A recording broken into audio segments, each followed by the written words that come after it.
And welcome back, Air Acolytes, to Breaking Wind, a Last Airbender podcast. I am your host, Jason Roy Gaston, and the man to my side is my friend, my buddy, my pal, VHS Jace. Good afternoon, sir. Or morning. Good afternoon. Whatever it is down there. It's some sort of time and place. I don't know. I'm hoveled in my little office closet, so yeah, time and space are meaningless when we're talking about. Could be 4 o'clock in the morning. Who knows? So, we had a little bit of difficulty locating this episode because Netflix and Paramount Plus are doing something weird with it. Consider this your public service announcement in case you're trying to look for today's episode, which is called The Drill. Let's just say this is not a drill. The Drill does exist on Netflix. It does exist on Paramount Plus. What you have to do is you have to find the episode after The Serpent's Pass. Or if that's not there, you have to find an episode called Secrets of the Fire Nation, which is not an actual episode of Airbender. There was never an episode called Secrets of the Fire Nation. It is The Serpent's Pass followed immediately by The Drill. And that's how you find it. So if you shut off The Serpent's Pass right whenever it was over with, that's why you didn't see The Drill. That's why it's not there. And that's why if you look at the next episode and you're thinking, wait a second, I don't remember that happening. That's because you skipped The Drill. And it's not your fault. It's Paramount Plus and Netflix are done. That's it. Well, I will say to confuse matters even more, according to the internet here, it is also listed in the DVD as a Part 2 episode, Journey to Bang Sing Se. Wow. So there you go, guys. Really? Hold up. Entertain them for a minute. Yes, I will. There you go. That's what's according to the internet. And as we know, the internet is never wrong. It's never been in the wrong history on the internet. Everybody's opinion is right. So okay, never mind. My Airbender DVDs are in that other room, and I'm not going to leave you alone again because there's no telling what you've told them. Look it up. Look it up, guys. I will look it up, and because now I'm curious. But yeah, The Drill. Why do they call this episode The Drill? Probably because of the drill. That's a big drill. That is a huge drill. It looks like the, I can't remember what they called it, but the machine that they used to dig the channel. Ow, all those years ago, my cat just got channel. Yeah, the channel, the channel tunnel. The channel, you know. Everybody Wayne channel tonight. Anyway, yeah. I've been in the channel. It's awesome. It's very dark. You don't see anything. And your phone stops working, which kind of sucks. But, it's all right. Because you got everything to look out the window, all that blackness. But, yes, there is a drill. And it's on its way to the impenetrable city of Ba Sing Se, where the gang is heading. Because that's the last Earth Kingdom stronghold since Bumi's city fell. I don't even remember. Omashu. They've been hyping this city up for a few episodes now, They guys. have, yes. Ba Sing Se it's a big deal because Ba Sing Se is Boss Sing Se. The gang get there, and Aang is immediately, you kind of see his character growth here because he lands there and he's like, I'm the Avatar. Take me to who's in charge. Yeah, you didn't see that at the beginning of the show. It was, excuse me, I think I might be able to help. I'm kind of the Avatar. He's just, I'm the Avatar. Do what I say. I like that. I like that it's just that very subtle character growth there. So we go inside the drill, and I'll give you 3 guesses who we're going to find, but you're only going to need one. That's right. We find Azula, who is looking extremely bored, and that's okay because Ty Lee and oh my gosh, I forgot the name of the third one. The one who's always bored. Wow. Can't believe I've forgotten her name. But Azula and her friends are all there. They're all bored because it's a drill. They're driving a drill. How exciting can that be? But Aang decides that to take down the drill, they have to take it down from the inside. They have to go in there and they have to break it, basically. And so they get on board and they start breaking things right after they steal plans. Oh, there's a trench here we can go down, and there's an exhaust port at the end of this thing. We can shoot in that, and that thing will explode. It'll go up like a firecracker. It's actually my favorite part of this whole episode is the care they put into the engineering, not only of the vehicle, but to explain how it's supported and how it's worked. I was all in on that. It made total sense to me. Quite honestly, me too, because they could explain how it works, and I'd be like, yeah, okay, whatever. But then they're like, and this is how we're going to break this. Oh, you're going to break it. Nice. I want to know how. And of course, they got to cut through these gigantic support beams, which are huge. And it's the coolest way ever to cut a beam. Well, it's a water. What do you call them? A water jet.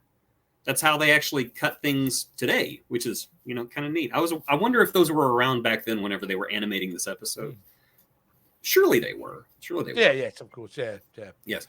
But still very cool, because I wouldn't have thought, oh, yeah, just throw water back at each other. Yeah, and I love the sound effect. That whing, whing, whing, whing, whing, whing. Another cool thing that I really liked was whenever the engineer came down to find the steam jet that Sokka broke, and Katara just comes over and pulls all the steam out of the air and like freezes the guy with it. I was just like, wow, that's rad. I just love it whenever they come up with these new ways to water, air, earth, or fire bend. I just love that. You must think when they're writing it, when they do write, okay, it's taking place here, that's got to be the next discussion point. Okay, what's going to be in there? Is it going to be grand? What elements will be in that room, and how do we use that to drive our story forward? Yep. Just great. So we go from strategic moves to smooth moves as Iroh and Zuko are trying to get into the Earth Kingdom, and of course we remember this lady from last week that wouldn't let the pregnant lady in, and Zuko just turns on the Iroh turns on the charm and gets him in, basically, because they do a close up of her mole though. Yeah, just to remind you that she ain't the prettiest thing in town. But yes, Iroh, mate. Well, maybe she has inner beauty. I don't know. No, we saw that last week. She don't have inner beauty. No. But we are reacquainted with Jet and his gang.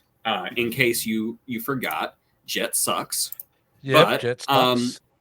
I do like that they've kind of expanded him from this punk who sucks to kind of he's got this. I don't know. We're getting to know him a little bit better. He's still not a good guy, and we're kind of getting the sense that he's trying to move on at this point. Not really any redemption, but he's trying to go to the next level with his own gang of people. Yeah. And it provides a good threat level for Zuko and Iroh, because you know what I mean. Besides the Fire Nation chasing him, now they've got this other element that is. Wanting to connect with them, but another wild card. Yes. What? That's said way better. Yeah, of course I said it a lot better. I'm amazing with words. So have you ever ate a bunch of cheese and then had to go to the bathroom, but you couldn't? Yeah, I did that 5 minutes ago. Yeah, we all have. So speaking of which, Katara jams up the end of the drill with slurry. And poor Ty Lee is stuck in there with it as well, like a kernel of corn. And they're going to use that to flood the drill with water and slurry. Where is the water coming from? I don't know. Apparently, there's a never-ending supply of water inside the drill that's going to be flooded by this never-ending supply of water. But it's a cartoon. Who cares? That's the plan. Is that they're going to break it a little bit at a time and then deliver a killing blow at the end. To me, it's like defeating Ganon at the end of Legend of Zelda. You have to hit him in all the little joints and then smash his head. People who do this show are big gamer fans. So I could see that happening there. Strafing moves. Yeah, exactly. So something happens at the station. Iroh gets a cup of tea and it's hot. It's not hot, it's cold, and he whines about it. And as he's whining about it, Jet comes over and he says, "Hey, Zuko, you want to join our gang? We have a gang. You want to join our gang? We're the cool gang. We're the Jet gang." And Zuko's like, "Nah, no, you suck. I don't want to be part of your gang. And he walks off, and then Jet sees that Iroh's tea is now piping hot. And he realizes that Iroh's a firebender. Dum, dum, Dum, dum. dum, dum. Yes. So the jig is up. And yeah, Iroh and Zuko now have this to deal with.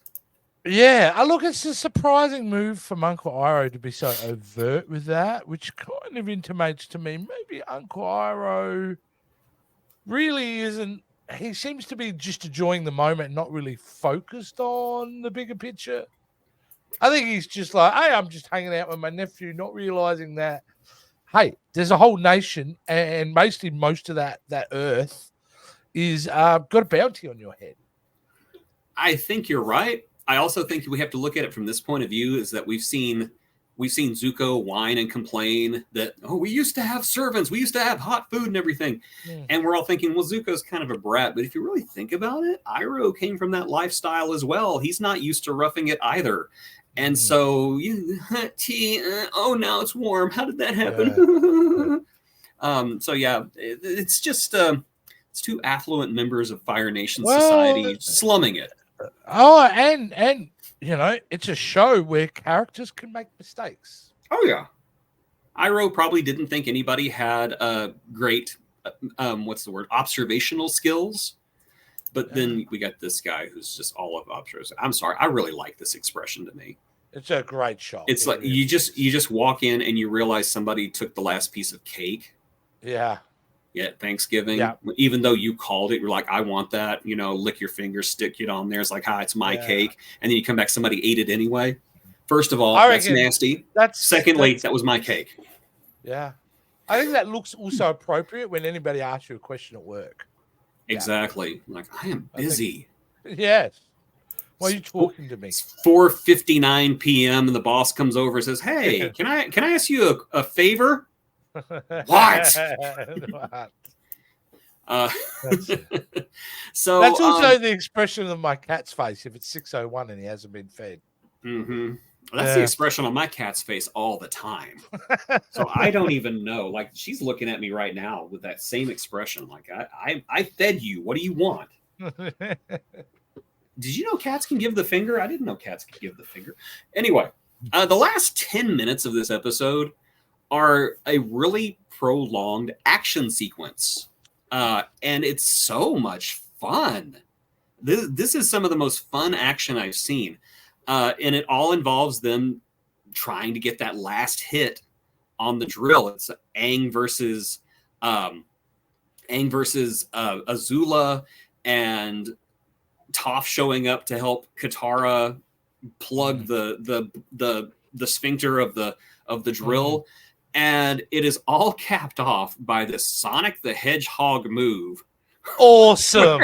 Where Aang just uses his airbending ability to run up the side of a building, jumps off of it, and then uses his earthbending to smash the rock spike that he made into the weak spot, which I love. I love it whenever he uses two different styles of bending together, because it's so much fun. And then you just get this epic, just falling apart, and it's all gooey and everything. It's like there was so much crap on the inside of that. Yeah, it's just full of mud. But where it lands, though, it's just like the tip of it stuck inside the fortress now. Yeah. What do? I say turn it into a restaurant. Absolutely. Turn it into a restaurant. All that slurry probably came in and like flooded crops and everything. So, you know, just do something with it. Do something with it. Yeah. It's a weak spot, though. It's a weak spot they got to deal with. So, yeah, a bit confusing to find, but I really enjoyed this episode. I'm even questioning whether I even watched this episode on my last watch.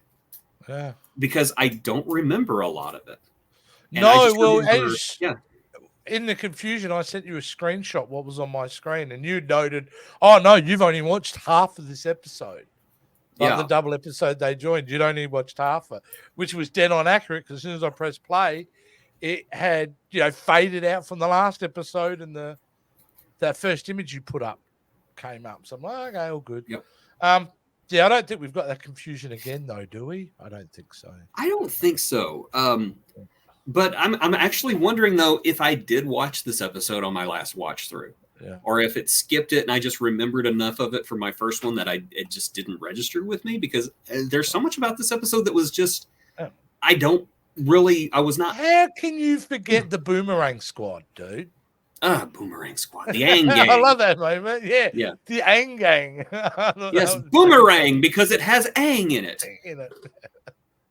I also like that Sokka is, once again, he's the idea guy. His intelligence and his strategic planning is finally being respected by his peers. He's not just the goofy guy with no bending who can't do anything. He has a place on the team, and I like that. I also relate to him because he's the guy who, for ideas, he's basically always put on the spot. So he freaks out at it, but he always comes through. Yes, he does. He'll have a bit of anxiety around, oh my, what am I going to do? But he always comes through. I find that relatable. Very cool. Oh yeah, who hasn't been there before? I'm there. I'm there right now, to be honest. And I would vote for the Aang Gang if it was me. Yeah. There was one thing that I was really pumped to kind of hype today, but then I realized, oh no, there's an episode missing, so it's not coming up next. But we're 2 episodes away from an episode that is really highly regarded in the Avatar community, Tales of Ba Sing Se. But there is one episode before we get there, so I will talk about that later. Which is called City of Walls and Secrets. City of Walls and Secrets. I think that is where we meet Judy. You're going to love Judy. Judy's fun. And she got a boy called Leroy? No. Judy's fun. Judy. We love Judy's Judy. Fun. We love Judy. Elroy, not Leroy. Elroy. I was wondering. That must be an Australian reference. I don't get it. Yeah, I don't get it. And then it's like, no, not Leroy. Elroy. I don't know what he's talking about, but I'm not stopping the show to have him explain it to me. I'm becoming verbally dyslexic now. That's okay. That's okay. It happens to the best of us. So, ladies and gentlemen, if you enjoyed this show, and God, why would you? Go check the video description below. You can become a Patreon, pledge $5 a month for us, and you get all kinds of cool stuff. You get shows early. Right now, they're enjoying a special VHS vault. We're not going to say what it is.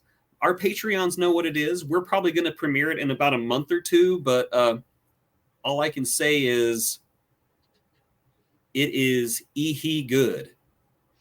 And all I will say is hopefully you guys really enjoy it and want to see more, because it's a pathway that we may go down if the audience wants us to do more.